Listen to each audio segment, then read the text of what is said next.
Lads, we're back again. UFC 322. We are back in New York this time. Actually, I think it's the first New York card in about 2 years, I think. So obviously the main event's JDM versus Islam. I'm not going to waste too much time here. I finally got the white balance to look kind of normal, so I don't look like a ghost sitting in front of my window. So, done okay last week actually. Let me just go into this. We done okay last week. We got the main event wrong, but we went on about a 7-win streak. Hopefully made a lot of money for people that seen it. I think it only has about 10 views, so probably don't watch that. I don't blame you. That was a very good Apex card. But look, I'm not going to waste too much time. Let's get down to the lock. Machine Gun Marisol! Yes, lads. So this week's lock of the week is going to be Chapa Mascal. The Machine Gun is fighting Pat Sabatini. Now, personally, to me, the main reason I'm picking this is because their stats is very similar. They both shoot the same amount of takedowns, but the striking advantage goes to Chapa Mascal. Pat Sabatini has never really developed a boxing game on the feet. It's one of those things where he tries to push takedowns and take down and try to strike more on the ground. I think Chapa Mascal is someone who has exactly what I talked about with a lot of locks recently, like Elder Tavera. The Cuban problem is that he has the get up speed. He's able to get up, he's able to go for it, he's able to do what he really wants, you know what I mean? It's kind of one of those things where he's able to pop back up. He has the pop up sort of ability. I don't think he'll sit on his back. I think as this fight gets later as well, Pat Sabatini to me has always looked like a bit of a guy who starts to fade. Chapa Mascal is someone who always goes. In the Dontelm Jackson fight, I think from both them, Chapa Mascal won that by split decision because he had the cardio. Pat Sabatini did not. Now, of course, both of them are not on great records in the UFC, 18-6 and 20-5. But to me, Chapa Mascal is the one who I think is more dangerous inside this fight. I think he has the more opportunity to be able to finish the fight. I think he has the more get up and go, the more bounce off the ground, the more explosive get ups. I think he obviously has the cardio. I think I have to beat this man at 11-10. There's not many other lockable options on the card, but I'm going to go with my boy Machine Gun. Actually, with Machine Gun, I think there's a very high possibility of a 29-28 split because all these get splits. I actually thought Johnson Buito beat Pat Sabatini in his last fight. I think that was a very strange decision to be given. But anyways, down to the favourites we'll head. Right, so here we are in the favourites now. The favourites this week are kind of picking themselves to me, but I'll still run through them obviously. We'll start with Kyle Daukaus. Now, personally, to me, I can't really justify picking GM3 this time. I'm usually a GM3 lover, don't get me wrong. I like the man, but he looks all the age of 38 to 39 now. He looks slow, he looks sluggish, he looks like he's just trying to quit fights when he gets into it. The RDR one is probably only fight in recent memory I can remember from where he looked pretty competitive, but even in that he looks sluggish and slow. I don't think he's 50-minute cardio anymore. Kyle Daukaus got a great finish in his last fight over Michel Pereira with a great finish in the first round. Now again, I had Michel Pereira to win that fight, so obviously I'm not going to pick James Trey here. James Trey has lost, I think, his last three. He's Brad Tavares. That Brad Tavares loss is absolutely horrendous in RDR. I don't see this making out with a first round. Personally, I can see Kyle Daukaus finishing this under 1.5. It's high odds, worth taking. First round finish from Kyle Daukaus, in my opinion, easy stuff. Next you go into Carlos Prates. Now, there's only one way I can really describe Carlos Prates. On my mic, I kind of have to just show my shoulder for this. So, as you can see right there, as I'm trying to show it, you can see what's tattooed right there is the Grim Reaper, and that's exactly what I think Carlos Prates is. Sorry if the mic's a bit far away, but this is exactly what I think Carlos Prates is. I think Carlos Prates is the Grim Reaper of this division.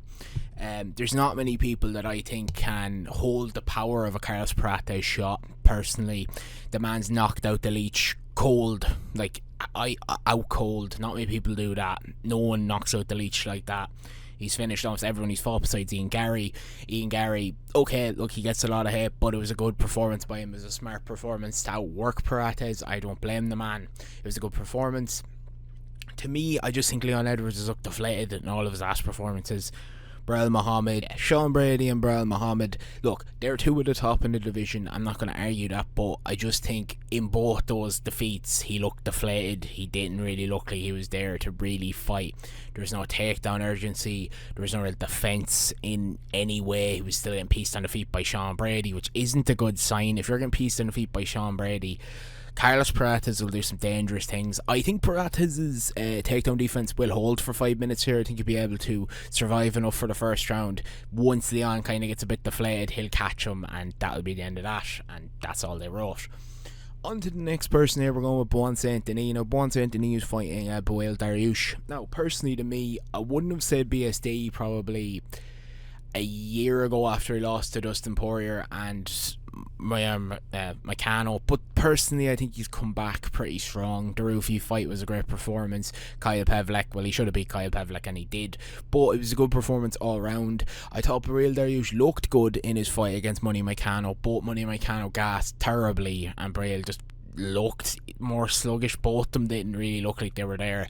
I think Beryl Dariush is someone who's been finished by Arman Sarukian and Charles in the first round. Bon Saint Denis is someone I can see being able to out wrestle him inside this fight with the grappling advantage. I think the speed and the younger man will get this done. I think Bon Saint Denis will be able to just control him. The striking's probably Bon Saint Denis. He's a bit chinny after the Dustin Poirier stuff, but Bon Saint Denis should be able to take this 29-28 decision, I'd say.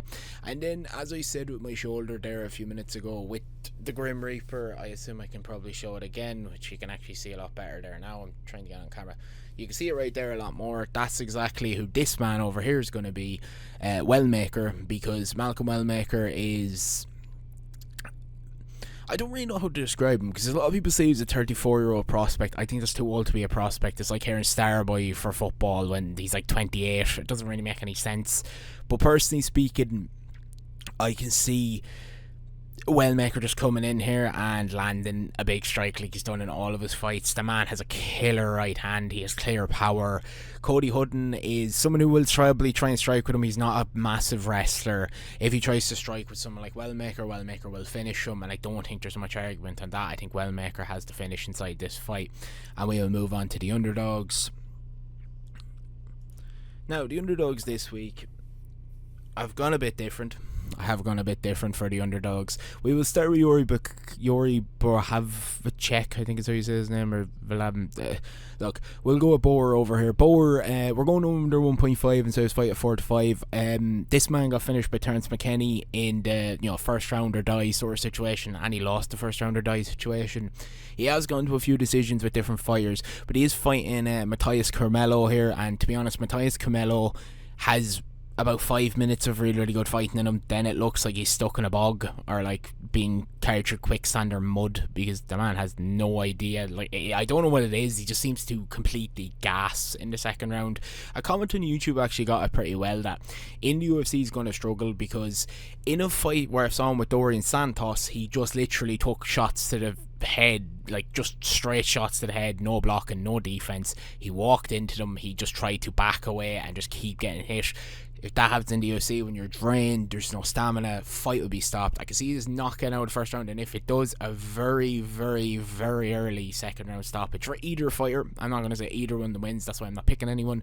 This is not a bore pick, this is under 1.5, just remember that at 5-4 dynamite odds. Next, we go into Michael Morales, who's 18-0 actually, to be honest. I didn't know that, still looking at his record 100%, but 18-0 is crazy. I think that this is probably a foregone conclusion that I don't think the O is going to be snapped by Sean Brady. I understand Sean Brady's a heavy wrestler, but to me, I think Michael Morales is the exact same to what I'm saying with my shoulder. I won't show it again, but I do think that he is really someone that can get wrestlers backing up. He has a really, really good takedown defense. I understand he hasn't fought heavy wrestlers yet. Probably the best one's probably Gilbert Burns, and he kind of, a lot of people say Gilbert Burns shelled and threw or whatever. Look, I had him back that night. I was disappointed, but you have to understand, and it's very clear, Michael Morales holds power. Like, he clearly has some of the biggest power in this division. If you get hit, I would never want to get hit by this man, because it feels like it will knock you the fuck. It could kill you, and I think this could be an issue. I think Sean Brady, if he tries to spam wrestle like he's done against so many people, and of course you spam, it's like a game of FIFA. If you spam enough, you're going to get it through once or twice. But Michael Morales' striking is dangerous. Sean Brady's never really had great defense and striking. He doesn't have great striking himself. He's one of these just pure wrestling people who's going to go for it. To me, I can see Michael Morales being able to land something big here and being able to knock him out and upset. So give me Michael Morales. Next, we go on to one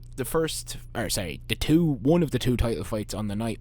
Zhang Weili is fighting, obviously, Valentina, the Bullet, versus the Magnum. It's the biggest women's fight probably in the UFC and probably the history, to be honest, because we're really getting to see who the best is. This is two of the best females really going at it. Now, personally, to me, I'm picking Zhang Weili because she is explosive. She's dynamite. She is Magnum. Like, it makes sense. She goes straight for it. Valentina is someone who I can see being able to draw out decisions from a lot of fighters, but to me, I think Zhang Weili has the explosive striking, the takedowns. I think everything's kind of going in her favour. Now, I understand she's the underdog because she's dropping down. She's coming down to 115 to fight Valentina for a belt. She's moving up to 125, but she's going up to 125. And yeah, okay, she might struggle with someone who's bigger than her, but she's not bigger than her. She's bigger by an inch, and the reach is the same. It's nothing like, 155 or going up to like 185. No. This is just like basically 135 to 145, and I think Zhang Weili passes this. Not with flying colours. I think this will be a very, very close fight. I can see her taking the decision. I can see her winning in the judges' eyes. So give me Zhang Weili. And on to the last person, we'll go with Lotw Vieira. Now, I'm picking him against Bo Nickel. Now, this isn't the Bo Nickel hate train. I've made videos on Bo Nickel. Look, Bo Nickel's ego got in the way of this. This isn't hate train on him. This genuinely isn't. I'm picking him because Lotw Vieira is the black belt hunter. He is the man that if this hits the ground, I can see Bo being in a lot of trouble. And I don't think Bo will get away with what he done against Paul Craig, because I think everyone knows what that whole game plan was to point and try to run away and try and strike. For Lotw, I don't actually think we'll be that nervous to go to the ground with Bo either. I think it's kind of one of these things where if he hasn't shown up the striking from the RDR fight, a lot of people just capitalise on this. Now, Vieira is not a brilliant striker, and the UFC have tried their best to give Bo a chance. Of course they have. But personally, to me, I believe that if this hits the ground, there's a threat. Now, Bo, I know, has the more submission attempts. Now, I understand those are against the likes of Tyson Gore and Blood Diamond and blah, blah. Look, lads, that, to be honest, shouldn't have been in the UFC, and were only given to Bo as sacrifice lambs to make him look a bit better, so get the ego even higher. If this hits the mat, I think Lotw could win this, and by decision I think he could win this. I don't think Bo has ever done a massive amount in all of his fights, besides the RDR and even the Paul Craig one. That was arguable, and who won that. All you have to do is just show a bit more output, and I think Lotw can easily do that. I think he can easily show the more output heavy side on this, and yeah, that's going to be the favourite, or the underdogs. So yeah, we'll go into the ACA. We actually already have the ACA pre-made here. I've done it a lot faster just so we get through it. So obviously Kyle Dawkins, Wellmaker, Bon Saint-Denis and Prates, 3.2, 10 on, gives back 49. I think that is the best bet for it. If you're not confident on Prates or Bon Saint-Denis or anyone here, I'd throw in Aaron Blanchfield as well at 2-5. Cold-blooded, probably won't lose that fight. But anyways, if you did enjoy the video, please hit the like button or hit subscribe button. I'll be back. I will do obviously the matchmaker video after this as well. I know I do them for big cards. I know I missed the last one. It was just more of that. I didn't really think the matchmaker needed to be made for it. But anyways, if you enjoyed the video, please hit the like button or hit the subscribe button. I'll see you in the next one. Peace.